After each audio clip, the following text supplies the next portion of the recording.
ஆங்கில மொழியில் தமிழின் ஆளுமைக்கு ஒரு சில சான்றுகளை காண்போம்.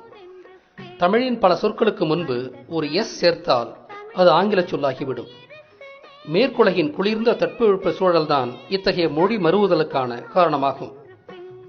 பின்னு, ஸ்பின்னு, ஸ்பின். பஞ்சு, ஸ்பஞ்சு, ஸ்பாஞ்ச். பேச்சு, ஸ்பேச்சு, ஸ்பீச். ஸ்டடி என்ற ஆங்கில சொல் துடி என்ற மூலத்திலிருந்தே உருவானது என்பது ஆங்கில சொல்லாய்வு அகராதியே சொல்லும் விடயம்தான். ஸ்டுடி, ஸ்டடி, ஸ்டடி.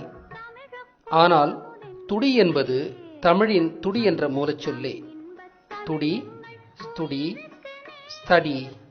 துடி என்ற சொல்லுக்கு to beat, like heart beat, to be eager என்பது போன்ற பொருளே ஆளப்படுகின்றன. அதாவது துடிப்பாகவும் ஆர்வமாகவும் உள்ளவன் செய்வது படிப்பு என்பது அதன் பொருள். ஸ்கல்ப்சர் என்ற ஆங்கில சொல் கெல் என்ற மூலத்திலிருந்தே வந்தது. இதுவும் ஆங்கில சொல்லாய்வு அகராதி சொல்லும் விடயம்தான். கெல், ஸ்கெல், sculpture. கெல், to remove bit by bit. ஆனால் கெல் என்பது தமிழின் கெல்லு என்ற சொல்லே.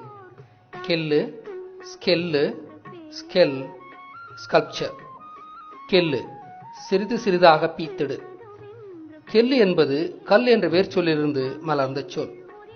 கல், கல்லு, கெல்லு, கிள்ளு. கல், கொல், கில்.